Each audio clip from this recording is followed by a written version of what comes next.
Yeah. My favorite. It's Judd's Hockey Show. And welcome into Judd's Hockey Show. Judd and AJ Fredrickson. 2 games left in a lost season for the Wild, but plenty to talk about, actually. And before we get to that, I want to give a quick shout out to our partner, Nicolay Law. Nicolay Law knows that when you or a loved one gets injured, ordinary life can come to a stop and things can get complicated. During that time, insurance companies, they're likely to pressure you. They don't care if you get better. They don't care if your medical bills are piling up. They don't care that you may not be able to work, but there you see them. Russell Nicolay and his team do. They have seen every play those insurance companies have. That's right. And they'll drop the gloves. How about that? To make sure you get the compensation that you deserve after an accident. So if you've been injured, get Minnesota's local award-winning injury lawyers. Get Nicolay. Start your path to winning at nicolaylaw.com or give them a call, 1-855-NICOLAY, nicolaylaw.com. That's NICOLET law.com. And of course, we appreciate their sponsorship with so many of our shows on Score North, including this one. All right, Age, let's start here. So the Wild has 1 game left on their near season-ending road trip. They then obviously come back here and play the Seattle Kraken on Thursday night. They have the Kings coming up next on the road. That led to a very ugly loss, although somewhat productive, against the Vegas Golden Knights on Friday, and then a rebound win against a Sharks team that's bound and determined to lose as much as possible. Macklin Celebrini, it actually makes some sense. But I want to get to a couple of positives from that win, because there's not a lot to take at this point, but I do love the fact that the Wild is playing youngsters now and playing them substantially. Hey, if they screw up, they screw up. But this is the time to try and find out. And let's start from Saturday night against the Sharks. Liam Ohgren, who you've been talking up for quite some time, pots his first goal, gets an assist. The goal turns out to be the game-winning goal. And here's what I tweeted, and here's what I believe to be true. Because, guys can score goals. We've seen guys that don't go on to great careers score goals. We've seen guys that go on to great careers not score goals. Mm-hmm. Above and beyond that, I tweeted this. He immediately looked like he belonged.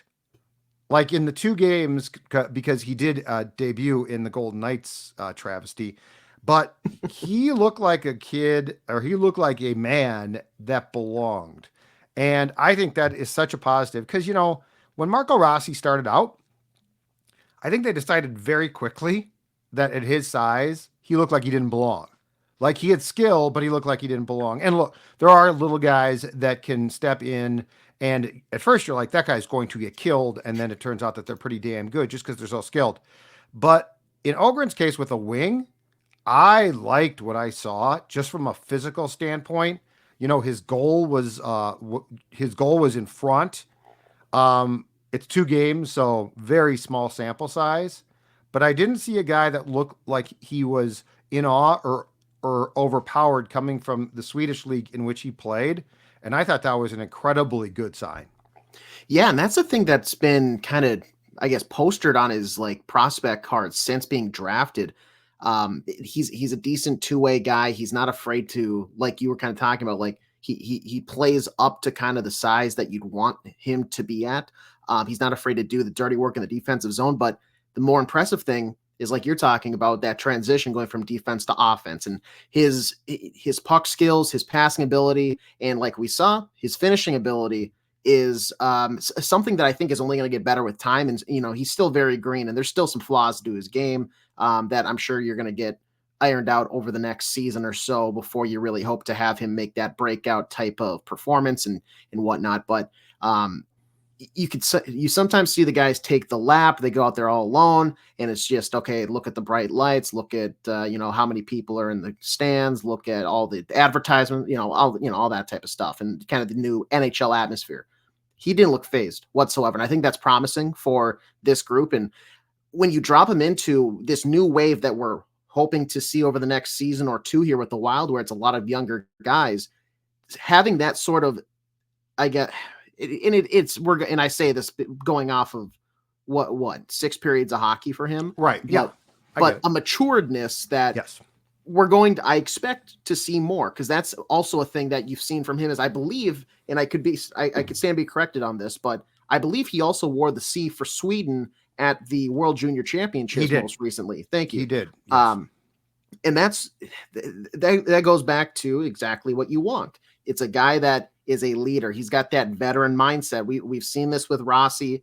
We talked about this already with Khusnutdinov and now Ohgren. It's these young guys that are maybe beyond their years already mentally, and their body and skill will eventually catch up, hopefully, to where he's going to play like a vet by age 26. And so you have these smart hockey IQ guys where they're going to fill out skill wise, and that's going to help the Wild be ahead of the curve, ahead of the game, to where once you get all the salary cap off the books, they're hitting the ground running instead of, okay, we need to find our bearings, not to take a ricochet shot here, but similar to maybe what you see with the Anaheim Ducks, where they have young talent, but I feel like they don't have all the pieces put together. They're still molding the clay, whereas the Wild, once you get to the tools, you already want maybe a half-formed sculpture that all you have to do is put the finer details into. Mm-hmm. Yeah, and he looked like, I mean, my biggest thing is out of the gate, how do you look? Like do you look like you belong? Because there are some guys, and they go on to find careers, who at first you're like, oh my God, this guy is overpowered. Ohgren looked like he stepped out of a league where this step into the world's best league was not like, oh, this is going to take some time. Mm-hmm. He looked like a guy who opening night of 2024-25 should be a top 6 guy. And I love that. And I love the fact that he goes to the net. And let's talk about his line mate. I don't think it's a coincidence that his play and the play of Marat Khusnutdinov sort of gelled together at the same time. Khusnutdinov, in my opinion, with Ohgren on his line, because you're probably talking 2 top 6 guys. And Marat's been with some guys that, let me just say, I think the season's done for them. Mm-hmm. I really have liked his recent play. And again, I know the Golden Knights game was just an embarrassment. And I love that John Hines got really pissed off, and that was good to see. And I think that now that the season is done, Hines is definitely taking some mental notes. How about that? There are some guys that could not afford to cash the chips in who have cashed the chips in. But in Khusnutdinov's case, because of guys being out and hurt now, or I think they said Gaudreau and Zuccarello were away because their wives were going to give birth. And so, like, I think in Gaudreau's place, Khusnutdinov got some PK time, which, mm-hmm. by the way, he looks like he 1,000% belongs. Absolutely. And you can't teach speed. Like, that's the thing I liked is Khusnutdinov takes the puck on a PK and he skates with it. He doesn't have to, like, haphazardly try and clear it because he's fast enough to just skate with it. But I don't think it's a coincidence that Ohgren and Khusnutdinov, in my opinion, although they didn't play together previously, look very comfortable. And those are 2 guys that I could definitely see vying in training camp for top 6 roles. But Khusnutdinov, right now, to me, again, and he finally did get that first goal. Now, I think some people make a really big deal out of the first goal. It's like, that's such a monkey off his back, but it's more what you prove. Mm-hmm. That I think those 2 guys on Saturday, especially, again, against a bad team, but that's all they can play against in that particular game, really liked what I saw there. And Khusnutdinov, to me, he can win a faceoff. He can skate. He clearly can PK, which is important. Like, you're seeing a lot of things that I like. And to your point about they almost kind of are gelling well already on such a short meeting, I'll give credit to Judd Brackett and Bill Guerin. I mean, that kind of goes to not just finding guys in the draft that you think are talented and could be good, but guys that fit the type of hockey that you want to play and probably will play well together at some point. And that's where these drafts have been so important. And you look at those, you expect a guy like Dania Yurov to eventually get over here too. I know I've been seeing him kind of tearing up the Russian league the past 48 hours or so. And it's a matter of time for him. And, will a guy like Riley Heidt make a jump? Hunter Haight, who will Charlie Stramel with his move in the transfer portal eventually be able to kind of come to the fruition of what you expected out of a first round pick? What are they going to do here in a few months, Judd? You never know. And I want to say in late June when the draft rolls around. Seeing those guys gel together already, I think is super promising. And this is going to kind of go to what we've seen the past few years with, Kirill, Calder this year, Brock Faber, Marco Rossi in that Calder conversation. Next year, Could a guy like Liam Ohgren or Marat Khusnutdinov be right back in that Calder conversation, and the Wild are continuously having these young guys be atop the league for, hey, this Minnesota Wild team 2-3 years down the road are just going to be a powerhouse, unstoppable. Right. And I also love how, and I'm sure that this is partially Guerin, it's partially Hines. I think he's done playing now, but the Wallstedt use I absolutely love. Like, they threw him into an impossible situation that night, 3 months ago, 4 months ago in Dallas, and he got cooked, and it was ugly. But I love how they brought him back against a couple of weaker teams. But I mean, he made, before one of the goals on Saturday, he made a stop on Sturm that was spectacular. And like, we've seen glimpses now, and it's impressive. But I'm with you. So here's where, before we do get to the draft and the prospects of the Wild actually somehow hopefully falling into at least being in the lottery age, here's where I struggle, okay? Okay. Because this season has been frustrating, and there have definitely been guys that I'm not a fan of. But then I also see, well, Bill Guerin has screwed this whole thing up. You know, he deserves to be fired, blow this thing up. And we've talked about this, but there's two sides here. One is the disappointment. One is the Guerin extensions, which I didn't like. I mean, you cannot, I'm not going to beat a dead horse, but you just can't give that much trade protection to guys who are just guys. Especially when you're signing them to favorable like it's fine if they're signed to a favorable contract to move on, but then I can pull the ripcord, let's say at the trade deadline, right? But then there's also this, well, they can't tank. They've got Kirill. I don't think this one's not hard to me. Number one, they're not tanking. Like, they're not going to tank. Nobody has said, blow this up. You know, no one has said, I got a note on X. Well, you'd have to trade Kirill then. And no one, hold on a second here, okay? Let's pump the brakes, everybody. Well, and let's pump the brakes, and let's think about this logically. You can be pissed off about this season. I think that that's fine. And it's not so much that the team's not going to make the playoffs. It's one, that they didn't have a direction. And two, they did have a lot of guys take extended breaks on the team, and you couldn't trade them.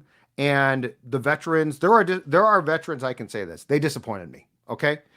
I thought that crap was done with, and clearly it wasn't. Yeah. And that's going to have to be examined internally. And that's where I think, like, the Golden Knights loss helps.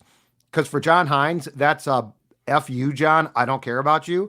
And it's easy to say, well, then F you, we're going to find a way to get rid of you. So that's the frustration part. And Bill Guerin is culpable. But what you just said, Judd Brackett, who Bill hired when he left the Canucks, and Bill Guerin, they are building something here that I think is exciting. Yeah, absolutely. So this isn't a, oh my God, blow it up again. This team is screwed. This is that was disappointing. And to me, it was more of how it looked that was disappointing. And then I did get frustrated when the players were clearly like, no, we're not going to quit. And it's like, yeah, you are going to quit. I've seen you quit, okay? There's not enough of you that are winners. So, like, let's just move on, and then let's try it. But in Billy's defense, he then traded Duhaime, so he got something there. Mm-hmm. And I will continue to say, Bill Guerin does not deserve to be fired unless this next group of players fails him. Then you'll have a problem. But until that happens, Age, you've gone through this chapter and verse because you're more into this than I probably am. You've been incredibly excited about what is coming up, and I think we're starting to see it come up, and it's like, okay, yeah, great to get a look.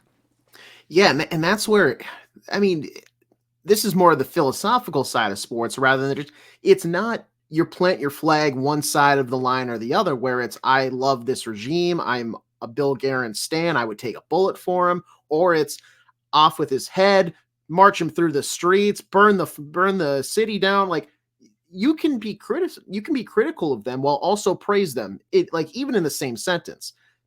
I think I've been pretty critical about some of the extensions, as have you, as have Jesse and Declan on this very show, saying, you know, this past offseason has been maybe one to forget for the Wild. Unfortunately, it's going to be a couple years before you can fully forget it. But when it comes down to it, the future here, like you said, it looks so bright. In the moves that they made, like Marco Rossi, people said, oh, he's too small, and with the myocarditis that he battled, like it looked like maybe he wasn't going to become an NHLer. I think now we're seeing he has, without a doubt, an NHL future ahead of him. What level he gets to is still up for questions. Correct. But I think relatively productive so far is the bottom floor. Like he looks like a guy that's going to be an everyday NHLer. It's just a matter of where he does fit into that lineup. And right now, I think it's probably a top 6 guy. And that's what you're hoping for some of these other guys. And that's where down the road, what can Judd Brackett do? I mean, Kirill Kaprizov was a 5th round pick, and there was a lot of questions there. That's why he fell so far. But that is a diamond in the rough, and that's how some of these other teams. That's how you get these. That's how you get these diamonds in the rough that can help you eventually be that NHL like Stanley Cup powerhouse. Where it's like, how do they get all this talent on this roster? How do they construct? Like Dallas. Yeah, which Dallas scouting staff is one of the best in the entire league. Or even Tampa during their dynasty. Who was the 7th rounder that Chuck Fletcher was like, let's just trade picks here just for the fun of it.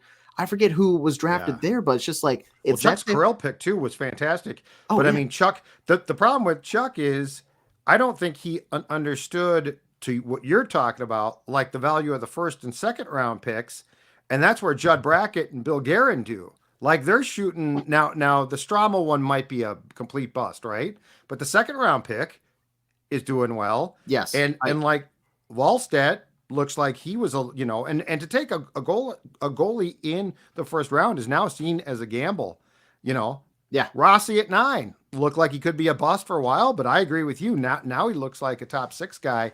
But so I think the most important thing, just sort of parroting what you're saying, is the fact that this current administration seems like they're doing a really good job at the top end of the draft. And that's been my complaint for a long time with various regimes, is that's where the Wild sort of fell short. And it's like a 1st round pick is a 1st round pick.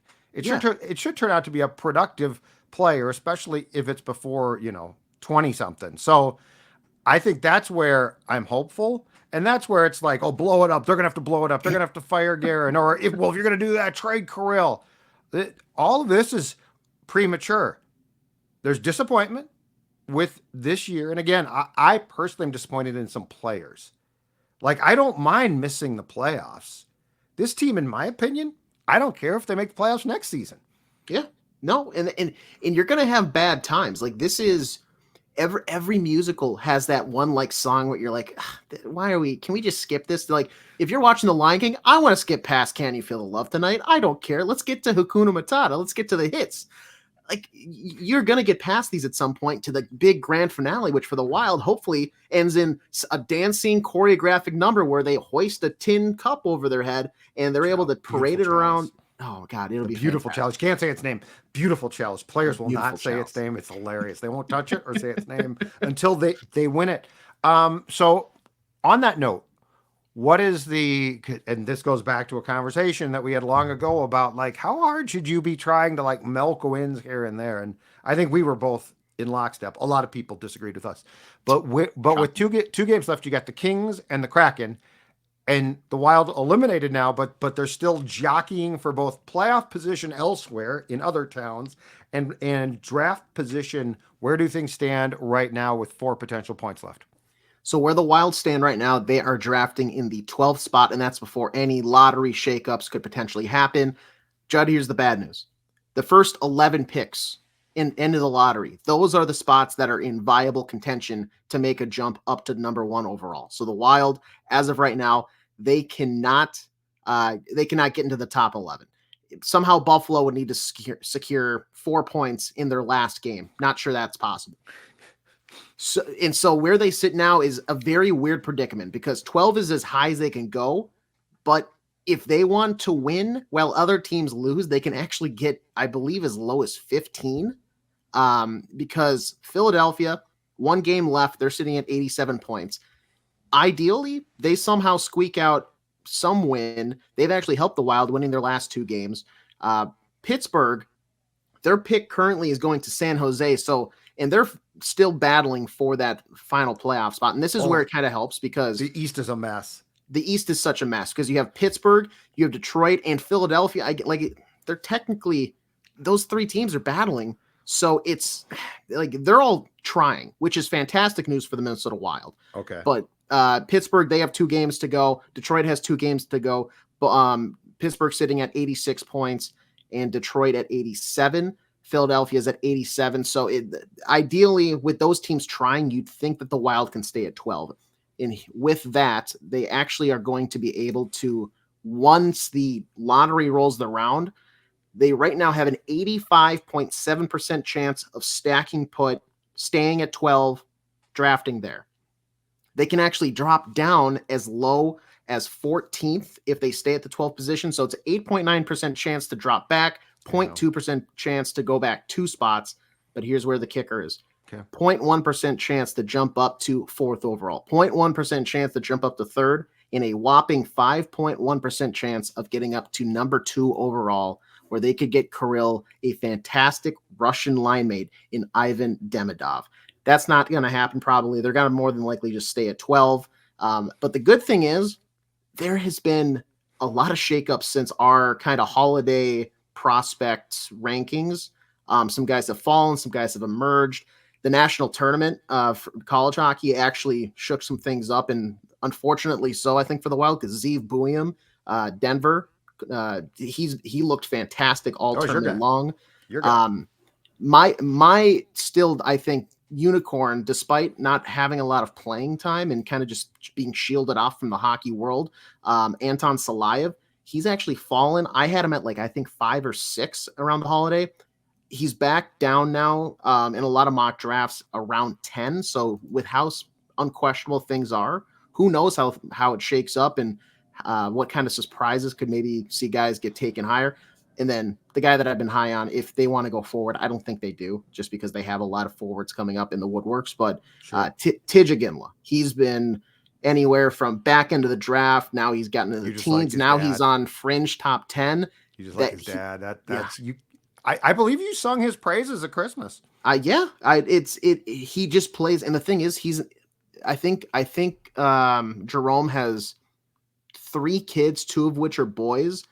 Joe is his middle son. The middle kid, his younger son, he's actually better than Tij. And he is, I think, 2 years off from being draft eligible. Okay. But Tij is, it looks like a reincarnation of his dad. Wow. So okay. So with the 2 games left, just talking about who's going to try and who's not. So the Kings are going to try. So yes. So the Kings and Wild both play game 81 tomorrow, right? Tuesday? Yes. Okay. So the Kings have 97 points. The Golden Knights are wild card. They're stuck in wild card 2. Nashville is wild card 1 at 99 points. So the difference is the 3rd place team in the Pacific is going to play the Oilers. Mm-hmm. And wild card 2, which is seed 8, is going to get the Dallas Stars. So pick your poison there. But at least that would give the Kings incentive to try and claim 3rd if they don't want to play what is going to be what is going to be the number 1 seed in the conference. Then you get to Thursday night. Gets a little more dicey because the Wild comes home and they have 85 points. That will be game. So let's say that they lose on Tuesday night to the Kings Age. That will be game 82. They're playing Seattle, which right now has 79 points, tied with Calgary. So there's no jockeying for position that would go on between the Wild and Seattle, but there is jockeying for position as far as where you slot in. So Seattle has reason not to try as hard to allow themselves to perhaps fall back of Calgary. Take that for what you will. If I'm the Wild, I might consider stacking my lineup with some guys that deserve a look. I might call all of Iowa up and see if those guys could play. But I have a feeling that we are looking at a very good possibility of the Wild finishing with no fewer than 87 points, assuming a loss to the Kings and a win against the Kraken. Yeah, and Seattle, they're going to be, like you said, there's no jockeying there other than for draft position, and Calgary and them are kind of battling for that 8th spot right now. Yeah. So that'll be interesting because it'll just kind of be a battle of what team wants to throw just the most ragtag lineup out there. Right. But yeah, and ideally, and I'll just openly say this, just because now you're eliminated, and this is where the final 2 games you're not proving much. I'm actively rooting against the Wild tomorrow night. Like this is Oh, where you should this is, be. and this is where I for some I reason was get hoping flat. they'd lose in March. What do you mean? Yeah, I That's would. why I said to Bill Guerin, when do you decide when this thing's hopeless? I would say I keep my cards there a little closer to the chest because, like, maybe they do something, but now it's like there's really nothing to gain. You're hurting yourself. You're shooting yourself in the foot with Yeah. a win against the Kings tomorrow night. So let's go, Kevin Fiala. Show us that late season surge. Kings kicked their ass last time. Yeah, I mean, frankly, I'd love Cryptocurrency. to see it again. Yeah, they I thought the game on Friday was interesting though because the players punted that game, and John Hines, I liked the fire, like when he said, "Where were the veterans?" Because he did say Ohgren played well, and he's like, Khusnutdinov played well, but he went like out of his way to mention it. Yes, no one. Well, Russo broached that they hadn't played well, that they weren't strong. I mean, this team's problem for a lot of the year has been, the puck battles and board battles have been embarrassingly bad at times, led by Janssen's ability to fall down as quickly as he can so he doesn't get checked. But he did go out of his way, John Hines did, to then say, where were the veterans? I hope that will lead to some difficult conversations about how you get guys to get around to say, you know what, you got a no trade or a no move, or it's a small one or whatever it is. But I got to be honest with you, opening night next year, there's a good chance you're going to be in the press box unless you allow us to move you. And just so I'm not misinterpreted here, I'm not saying, well, what are you going to get back? Let me say this slowly, fans. I don't care what you get back. I don't give a damn. I'm not there. There's always this perception of, well, what are you going to get back? It doesn't matter. Send me a signed puck by your best player. I'll sell it at a sports memorabilia show. Okay. This is not about what am I going to get back. It's who am I going to get off my roster. If you're Bill Guerin, and I got to think he's thought this, you didn't put up with the buyouts of two formerly considered star players. You didn't buy both those guys out in July of 2020? Yeah. You didn't buy them both out to be stuck with guys who are going to try to replicate the BS that those guys pulled. You didn't do that. You bought them out to create a new culture. And I think you got some good young players. I think you got a bright future, but I think you got some dogs or some guys that don't deserve to be on this team. And it's your job now to figure out how to get rid of them. And, God forbid that Janssen is traded and fans say, how could you not get more back? Well, let's go watch his tape. Yeah.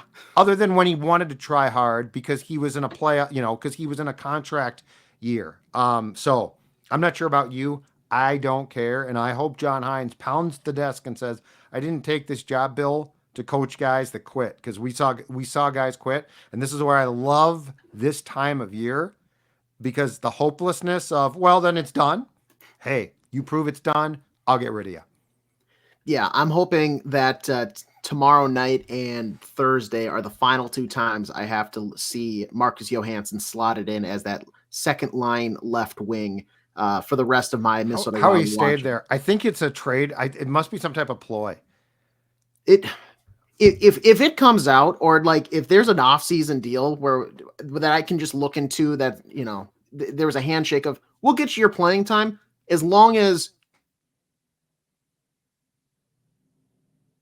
this off-season, then that's fine. But if he comes back and is taking top 6 minutes from anybody named Ohgren or Khusnutdinov, I'm going to lose my mind. I'll go cover another team. I'll go cover the Blackhawks. At least at this rate, they'll have Bedard and Celebrini. So what the heck? Quick note on that. Then, and Wild fans are going to be, I mean, it's still second overall, but they're going to be a little thrilled with the news here that the Chicago Blackhawks have locked up the number 2 spot heading into the draft lottery. So they only have a 13.5%. Wow. Only 13. The San Jose Sharks have a 25.5% chance of landing on the top. But like I said, bad news is number 2, Demidov. That's essentially going to be it's essentially going to be the Pittsburgh Penguins going Crosby, Malkin. Yeah. So and everyone will say it's fixed. 2 things. Vegas is cheating. No, they're not. The league allows that. and the Blackhawks, it's fixed. Well, who knows? Who knows with that one? If they drop down to like 3rd or 4th overall pick, I'm going to party in the streets.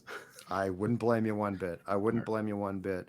All right, Age, good stuff. We'll be back soon. In fact, at some point in time soon, let's re-rank your guys as well, because that's certainly going to become an important topic as we head into the offseason. Meanwhile, the best thing that the Wild can do is again, not show up for 2 consecutive games, allowing everyone to make decisions on players. And more importantly, you don't need the 4 points. You don't need the 2 points. A big fat donut would be best. We'll talk to you later.